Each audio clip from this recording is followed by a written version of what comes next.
A waft of Cole Palmer's left foot, a clip from the right, a convincing victory that simultaneously made all the sense in the world and absolutely none. The biggest task Enzo Maresca faced in his first season at Chelsea had been, he suggested before this crowning moment, to convince his squad the Conference League mattered.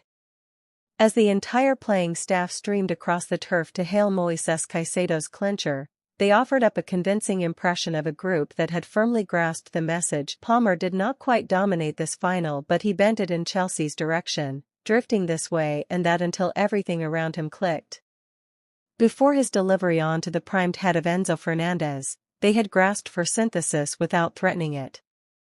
After he twisted a milky Jesus Rodriguez inside out and offered up an unorthodox finish for Nicholas Jackson's collection, they resembled giants against helpless waifs. For all the heated celebrations, which began in earnest once Jadon Sancho had scored their best goal, this was a title won in cold, dead-eyed Premier League blood. This chilly, gusty night in Silesia dealt the illusion of romance before surrendering to stark reality. A fun, smart Real Betis side should have been more than a goal up by halftime. They were brisker, quicker, slicker, their penalty area seemingly protected by the wall of baying, singing, whistling green and white shirts positioned behind. There was a thrill in wondering how Betis' massed support, who did not experience Chelsea's problems in selling out their allocation, might respond to a first European trophy of their lives. Perhaps they would have heralded it had Benoit Badiashile not managed to deflect Johnny Cardoso's shot wide midway through that opening period. It would have put them 2-0 ahead and, at that point, Chelsea's appetite would have been thoroughly tested.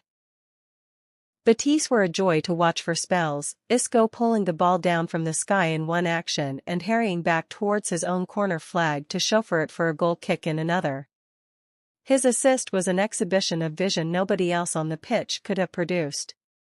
The left winger and goal-scorer Abd Ezzalzouli fizzed into the space behind Malo Gusto, beating him for skill when the pair faced off. There was a pureness to both Betis' quality and their quest. Then the billion-pound boys took charge against a team valued at little more than a tenth of that figure. Betis could not compensate for the early withdrawals of Ezzalzouli and the left-back Ricardo Rodriguez. Chelsea were able to lock them down from the bench by wielding their physical, clinical cutting edge. Sancho, their Manchester United outcast, added a crucial spark and could console an emotional Antony, his Betis equivalent, after the final whistle. Chelsea scored 45 goals in their 15 Conference League games, conceding only 12. Until Betis' short-lived bravura show, a minor scare against Servette in the playoff round was as dicey as things got.